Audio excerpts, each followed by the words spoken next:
I started after a month taking caffeine again, took 3/4 of a scoop. Just 3/4, and I'm telling you, I could not believe how I felt. I feel amped, okay? I feel great, I feel amazing.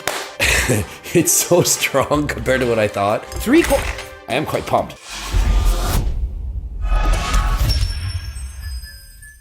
Coach Greg, and there is so much confusion when it comes to pre-workouts, and I can't say I don't blame you.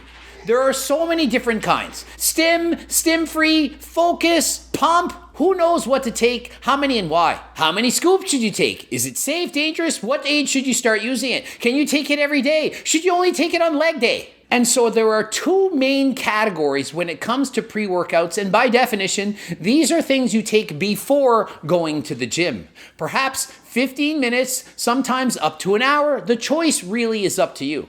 The two main categories are stimulant-based pre-workouts and stim-free based pre-workouts. And these two categories, they have a lot of the same ingredients. They may contain things like creatine, beta-alanine, L-citrulline, betaine, alpha-GPC, glycerpump, lion's mane, hyperzine A, as well as a host of other products which have been shown to enhance mood, improve focus, increase blood flow, which aid in increasing your pump, as well as exercise capacity. And so whether or not you choose a stimulant-based pre-workout or a non-stim-based pre-workout, it basically comes down to, do you want to get the stimulants added to the pre-workout to get you going, to get you amped up? In a stim-based pre-workout, there is almost always going to be one or several forms of caffeine added, as well as other stimulants to get you going, to get you amped up, which have been shown in research to improve exercise capacity. And so when you're going to the gym, it'll help you to not only train longer and or harder, but it'll also allow you to do so without feeling like you're going as hard as if you did it without it.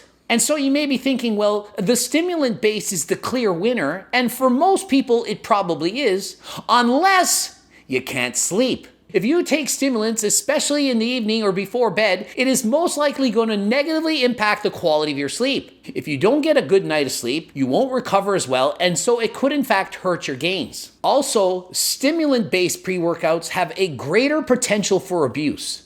People sometimes have been taken to hospital, they're overdosing. Think of people dry scooping 8 scoops of pre-workout before the gym. This is in fact dangerous. And in the past, stim-based pre-workouts were a lot worse. They contained amphetamines, things like DMAA. Remember the Jack formula? People were taking that, overdosing, going to the hospital. And so they banned these ingredients. They're now illegal. Back 10, 20, 30 years ago, wasn't as regulated as well. And so people were overdosing and having unwanted side effects. Does not mean that pre-workouts are currently safe, especially for teenagers. And no, I don't think teenagers should be taking pre-workouts of any kind. That includes stimulant-based pre-workouts as well as non-stim or pump-based pre-workouts. You just don't need it. You're a teenager, you're going to get the gains anyway. Why not save these for later? In saying that, if I was a parent and my kid asked, I want a pre-workout, please, can I have one? and if you just have to give you one, I do believe it's a lot safer to give them a pre-pump workout than a pre-stim workout. Especially, do not give your kids a high stim pre-workout. They don't need it. You don't need your 16-year-old amped up on some proprietary blend of stimulants and going to work out. They should be able to work out without it. Proprietary blend! Now, if you do take a pre-workout, realize this. If it's within 8 hours of going to bed, it very likely could negatively impact your sleep. However, some people can take caffeine and go to bed. For example, my girlfriend Allie can drink 2 cups of coffee right before bed, fall asleep faster than me after I take a sleeping pill. She just has no trouble falling asleep. And I'm the one with narcolepsy. I fall asleep throughout the day, no problem. But when it comes to nighttime, I'm not someone that gets a good quality night of sleep. So for me, taking a pre-workout within 8 hours of bed, that would be a big no-no. And so think, if you're going to bed at midnight, 4 o'clock would be the maximum time before bed. And realize the more you take, the longer it's going to stay in your system. Just because you take caffeine at 4 o'clock and your workout is done at 6 doesn't mean the caffeine is still not in your system. It has a certain half-life, perhaps 4 hours, and so it's going to take a long time to continue to exit the system. 8 hours later, it's certainly still partially in your system, but hopefully at a low enough dose that you can fall asleep. If you're someone who's training in the morning or early afternoon, most likely you can take the regular Stim pre-workout. But if you train later in the day, perhaps after work or in the evening, it's probably smarter for you to take a pre-pump workout that's stimulant-free. And so one very important question is, How many scoops should I take? I have to caution you, all bottles contain different forms and different amounts.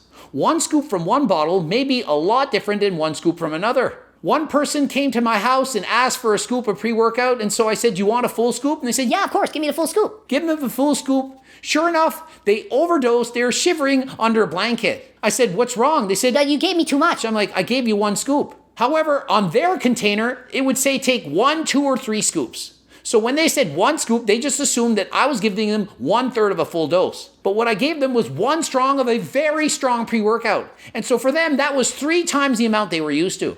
They didn't know. I didn't know. They said, I want the full scoop. Gave them the full scoop. So please be cautious and always start out by taking less than you think you need.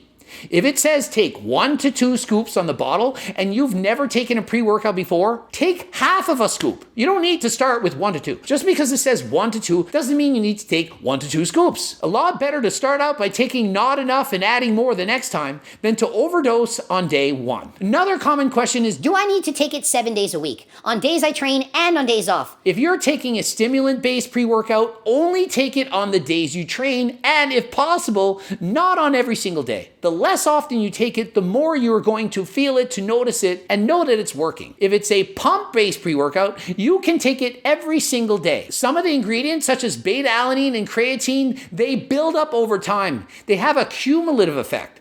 So if you're only taking them 4 or 5 days a week rather than 7, you're not going to get as great of a result as you're taking them 7 days a week. And so you may be thinking, Well, I'm not going to train every day, so I probably shouldn't get the stim-based pre-workout. my answer is this: why not take both? You can take the stim-based pre-workout on days you train and the non-stim-based pre-workout on days you don't train and or on your easier days. Perhaps it's just leg day. For some reason, leg day is the day you can't make it through. You need the stim on leg day. Take the stim-based pre-workout on leg day and the pump or non-stim pre-workouts on days you don't train legs. And do you need a break? Well, technically no, but if you've become addicted to it and it no longer works, then you're going to continuously need to raise the dose. When I first started taking pre-workouts way back in the day, a little went a long way. And then over the years, I gradually kept upping the dose. My body got used to caffeine and other stims, and I didn't really feel it. I could take 2 scoops of pre-workout and go into the gym. I then had a detox. I took an entire month without taking any caffeine. I started after a month taking caffeine again, took 3/4 of a scoop. Just 3/4, and I'm telling you, I could not believe how I felt. The dopamine rush was real. I went harder than last time, couldn't believe how good I felt. I was amped up. I feel amped, okay? I feel great, I feel amazing. It's so strong compared to what I thought. 3/4. I am quite pumped. And so it just goes to show your body can get used to things. And if you feel you need a pre-workout every single time you go to the gym, or even if you go for a walk or do cardio, you probably are addicted. But remember, it's not a horrible addiction. It's probably just the caffeine. If you don't take caffeine for a day or two, you probably notice you have mild headaches, but this is quickly going to go away. So although you have a mild addiction, it's not something that you can't overcome. A few days without caffeine, your body is going to quickly adapt to not having the caffeine and return to normal. And how old should you be before you start taking a pre-workout? And I've always said, I'm not a fan of teenagers taking pre-workouts. I do believe you should be an adult. The longer you wait, the better. Why do you need to take a pre-workout already? You have a lifetime of gains to achieve, and in my opinion, it's better to stretch out those gains. Gain as much as you can without taking something, and eventually when you hit a plateau, you then add something in. And the question remains, are pre-workouts safe? And honestly, that depends on what your definition of safe really is. Is it safe to give a 13-year-old a bottle of pre-workout and say, Have fun with it? and have 8 scoops and end up in the hospital? No. Is there a potential that it's unsafe? Yes. However, the FDA has decided it's safe enough that we allow you to sell it. Is it safe to give a child Monsters and Red Bulls, energy drinks, and say, Go to town because it's legal? I don't think so. Yet some people will do it. If you don't abuse it and start with very low doses and realize that it's not safe for everyone, then overall I do believe it to be safe. However, it is obviously more dangerous than other supplements such as beta-alanine or creatine, as well as protein powders and so on. And so please do be careful when using pre-workouts. And in particular, it's recommended that the average adult does not consume greater than 400 milligrams of caffeine in a 24-hour period of time. And so do you know how easy that can add up? If you're drinking a coffee or two in the morning, you're already at 200 milligrams. There's only 400 in a day, and many pre-workouts in 2 scoops contain 300 to 400 milligrams. And so if you're double scooping pre-workouts, drinking Diet Cokes, Pepsis, and coffees throughout the day, you're most certainly over-consuming caffeine. This will decrease the performance benefit of taking the caffeine. If you're drinking caffeine all day, having pops and coffees and so on, and you drink your pre-workout before going to the gym, you're not going to get as amped up now, are you? And so please try to minimize your use of caffeine throughout the day and save it before you work out when you really need it. And what really is the difference? Like, Why should I bother with those pre-workouts, the pre-workout pumps and stims? Can't I just have a Monster, Red Bull, energy drink, and so on? well, the main difference is those pre-workout drinks primarily are just caffeine. They might have other filler ingredients, but they primarily are doing nothing. It's pretty much just an energy drink with caffeine and perhaps other filler ingredients, and so it does about the same as coffee. Does that mean it's bad? No. If you're just looking for energy, you just need a pick-me-up, you need some energy, the caffeine, that is certainly going to help and improve your exercise performance. However, you want to optimize, maximize your exercise performance in the gym, you're probably going to want a pump product, perhaps a focus product, and all the various ingredients that have been shown by research to improve exercise capacity. Creatine monohydrate, beta-alanine, L-citrulline. You will likely not get any of these, or at least not in sufficient quantities to have a performance or ergogenic effect while drinking an energy drink. And so I am quite pumped. And so you've made the decision, you want to buy a pre-workout. How do you know if the one you want to buy is a good one? Well, that is a great question, and unfortunately, there isn't a great answer. You will not know. Unless you're well educated, have done a ton of research, and know what ingredients to look for at what doses, you will never know. And so what supplement companies typically do is they realize this. They know you're not an expert, but they know that you probably know a thing or two. You recognize words like caffeine, beta-alanine, L-citrulline, betaine, alpha-GPC, hyperzine A, and so on. You recognize them a little bit. And so what they do is they write these things, perhaps in a proprietary blend. They don't tell you how much of anything there really is. If you see proprietary blend, or you don't know how much of anything there is, it's probably for a reason. They're probably undercutting the amount of the ingredients needed to have an ergogenic effect in order to maximize profits. Proprietary blend, highly disappointed. It's a highly expensive product that doesn't taste good at all. That is junk to me. Garbage friggin' pre-workouts, you know where it goes. In the garbage, and I'm LeBron James. And so my recommendation, look for ingredient labels that are honest and transparent. If they're telling you exactly how much of that ingredient there is in the product, there's a greater chance that it's the right amount. The next thing you can do is type on Google and look up the ingredients, or look on a YouTube video of somebody explaining what's in that product. You can watch and look at supplement reviews. All right, we got something blue. Could be good. But I'm going to be honest, it is very difficult for people to understand this. L-citrulline, how much do you really need? It's going to be debatable. So unless you read the literature, you're not going to know that, well, 6 grams should be a minimum, and perhaps 10 is even better.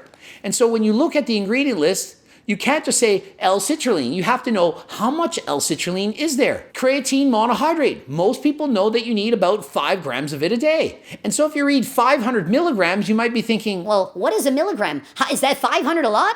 Most places say 5 grams. This is 500 milligrams. Maybe that's extra. people don't know. And so if you don't know, ask. Ask around. Ask other people. Other people that you trust are educated on the matter. They can help you to make the right decision. And so before buying a product, please do your research. For example, I have several different types of pre-workouts. Some are pump, some are stim, some are high stim. Everyone wants something different.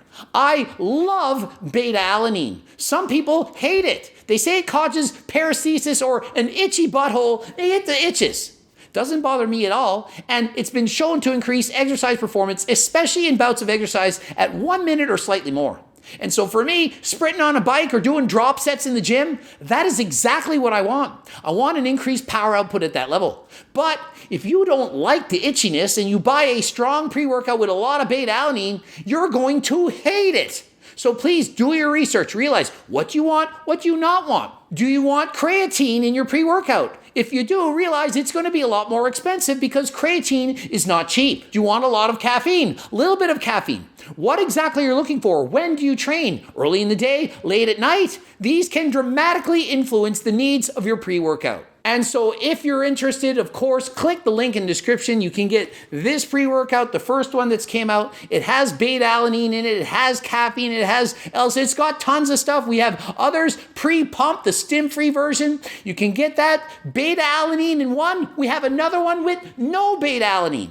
Depends what you want. The high stim pre-workout, that's the one you want to take if you're a stim junkie. You love that extra caffeine, that extra rush. You need it. Perhaps you're already addicted to pre-workouts. You don't care. You just want the strongest thing to get you amped. If that's for you, give the hardcore stimulant pre-workout a go. Training before bed, the pump pre-workout. Or if you're like me, you can have both. I'll often have 1 scoop of the stim pre-workout as well as 1 scoop of the pump pre-workout. Have both before the gym. That way I'm not overstimulated. Ever since I took that 1-month detox, I no longer need a lot of pre-workout stims. So I'll have 1 scoop of one, 1 scoop of the other, get the best of both worlds. Hopefully this helped. Ending it here. GregDoucette.com for coaching. Greg Doucette, IFBB Pro. Please watch at least one of the bloops. And as always, these pre-workouts, including turkesterone and the pre-workouts, the Circle Diet Book, the cookbooks, the coaching plans by me and my team. Subscribe and click the freaking bell button and comment for the algorithm. Ask all the questions you need. I'll try to answer your question about pre-workouts in a comment section. And until next time, I'm out.